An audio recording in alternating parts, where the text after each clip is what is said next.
Introducing the first partner Pokemon from Pokemon Winds and Waves. Say hello to Brout, Pombon, and Gekwa. Grass, fire, and water in that order. Who will you partner with on this adventure, trainers? And we got these three little guys. Pretty much immediately you had people picking sides like they were in a turf war in their local city. It's not that different from like when Pokemon Go first launched. But even people who liked the starter they had picked were like, I'm gonna clown on the one I've chosen. Yeah, Brout's a fucking angry bird, like eyebrows included. It's kind of perfect. You can trace over like any frame from either of the Angry Birds movies and just turn it into that starter Pokemon. It's just tons of image macros waiting to be used in replies of people who you disagree with. I feel like pretty much even on all of these. I'm like slightly partial to Pombon because it's like a cute little dog. I was like a Sobble truther back during that time. And Gekwa feels like weirdly in the same boat, so it's hard to say like if they're just gonna go in a similar path where they just evolved that fucker to be slaying all the time. Hey fellas, Onish here, and welcome back to With a Y. And recently it was the Pokemon's 30th anniversary. And every time we hit like a multiple of 10 anniversary with Pokemon, at least the last two times, Pokemon has seen fit to do like a big presentation where they announce the next generation of games,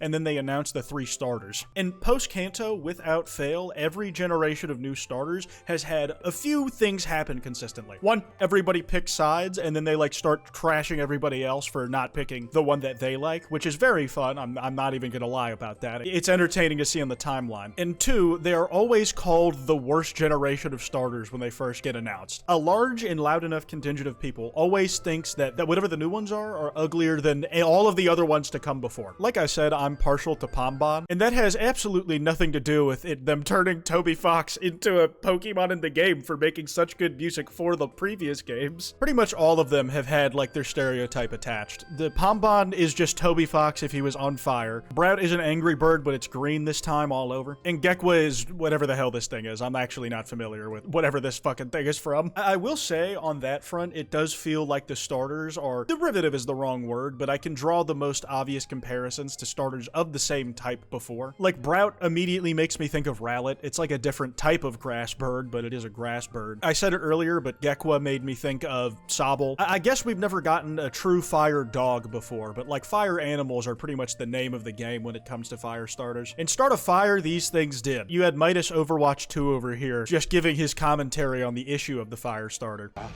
Nice try, puppy! Sent into the sun, lit on fire, and that's how the design was created for this generation. YouTube, that was special effects, it's not real. That dog is perfectly fine and probably living a long and fulfilling life somewhere in some pasture. I think my favorite part of like pretty much all of these is just seeing art from all over the world, as Pokemon being the biggest media franchise on Earth will obviously get a lot of eyes on, and people just interpreting it in their own ways. They all have their own personality stereotypes, which I think is reflected pretty well here in this art by Hyde. Brout is mad as fuck at all times for some reason. He's just got like really bushy brows and has like a really severe resting face. Gekwa, as a lot of water types end up getting stereotyped as, either have like some form of whimsy or are just like chill as hell. And then you just have Pombon in the background acting as the light source for everything going on in the foreground because it just can't help its fucking self. The other thing I find really amusing is people taking new Pokemon generation announcements as a time to reflect on their past when they saw Pokemon in the prime of their life, or at least when they were like the prime audience for the media property. I call all art I like media because I'm like really corporate brained and also a robot. Playdate repost from Nicky Morgan Comics. Alright kids, I'll leave you alone to get to know each other. Hi, I like Pokemon. Do you like Pokemon? I'm not allowed Pokemon because it's satanic. That kid was so lame. That kid is going to hell. I definitely had this experience multiple times as a kid where you're just like a friend of yours is just straight up not allowed to like them because it has the word evolution at all used in the series and used incorrectly when applied compared to the terms of Darwin's theory, which was the funniest part to me. And like sometimes I'd be playing Pokemon around them and their parents and they get in trouble. Like they didn't try to tell my parents how to fucking raise me, but they're like, how dare you even exist next to that shit?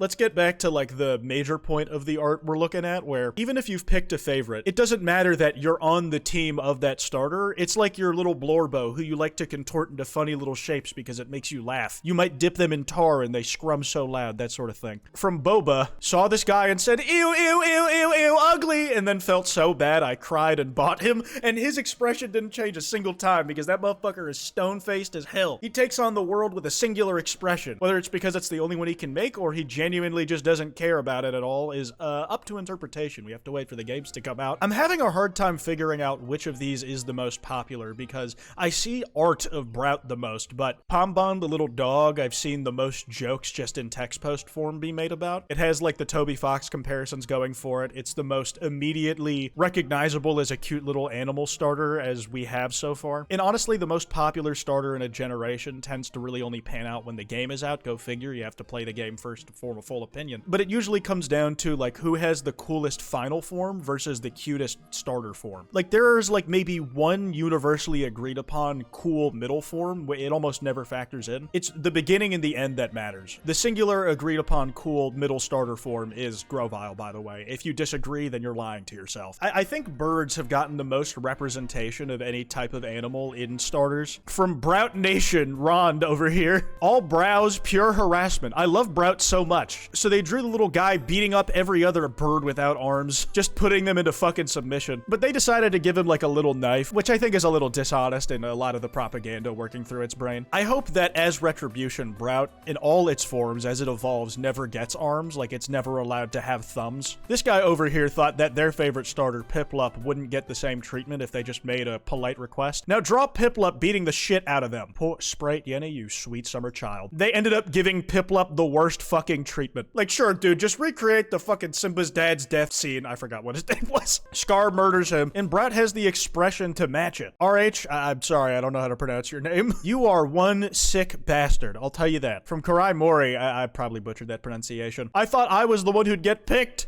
And Brout is just completely flabbergasted that Gekwa was anybody's pick. I have absolutely seen Gekwa truthers out there, but it always like pales in comparison to the amount of love Brout has been getting, or at least the neutral stance most people have to Pombon. Like, even if Pombon isn't your favorite, I feel like it's almost the middle child and that nobody outright hates it as much as they like do one or the other. The other fun thing that happens when people are looking back is that every single starter discourse from the past gets rehashed. Like, we have that example of these gotta be the ugliest trio of Pokemon starters we've ever gotten. And then somebody obviously points out 9 generations in a row of someone saying this. New record! Like, anytime you go past Kanto, every new trio of starters has to follow up on everything that fucking came before. I do genuinely want to see a starter trio that it, like, has the rock, paper, scissors aspect of fire, grass, and water as far as type advantages go, but that isn't, you know, fire, grass, and water. Not even because I'm specifically tired of the traditional trio, just because I want to see, like, what fucking Twitter does. But the revisionism goes much deeper than that. Some rando had the audacity to say there is only one logical starter path, and I'm gonna try to follow it to see how much I agree. Squirtle, I mean, the original 3, like, you really can't go wrong, mostly because they just, like, set up everything to come before them. Squirtle to Cyndaquil, I did Cyndaquil on my first Gen 2 playthrough. Then to Trico, based, I respect that. Trico is like the greatest starter ever made. It's not even close. To Chimchar, I did that. Then to Oshawott. I think the Gen 5 starters are really underrated, but truthfully, Emboar is just incredible. But Oshawott to Froakie to Rowlet, no unpopular picks here. But tell me, who the fuck was going for this guy? This is like maybe one of the only starters of a game that I've played that I've literally forgotten. I went Sobble, man. And then like this guy tripped up really fucking bad in like Generation 9. Only logical starter path, and this guy picked Quaxley. No one fucking picked Quaxley, dude. No one picked Quaxley. If you did, you're not real. You're lying. You're not a person. You weigh 0 grams on a scale, bro. A Bunsen burner wouldn't set you on fire. Sustenance goes straight through you and comes shit out the exact way it went in and is still edible. You're not real. All right, a few more tidbits we should wrap up on. Here's some genuine Pombon hate I saw. This dog is fucked up, bro, with the Spotify logo and text, man. Why does my daily playlist look like this? I think the final piece of speculation we can do is what the final starter forms are these guys are gonna look like. I think I saw the most speculation on Pombon's evolution because people were joking it's gonna look like Greater Dog from Undertale. Or maybe it will just become a larger and larger Pombon every time it goes up. But I think we have the real answer here. From C. Kibe, I'm sorry, I don't know how to say your name. I'm sorry. This person who did this post. Every final form is going to be Incineroar with the starter's head put on it. But one improvement from Boneheimer Berry, inaccurate. They'd look like this, and the grass starter and the fire starter will be Incineroar with their tiny little baby head put on top of it. Gekwa will be scrawny as shit, but will have gigantic paw hands for no reason. This is real and true and confirmed by real American patriots. Anyways, that's all I got. Be sure to follow me on Twitter at with a Y. That email's in the description if you guys want to send me any video topics. Anyways, piss off.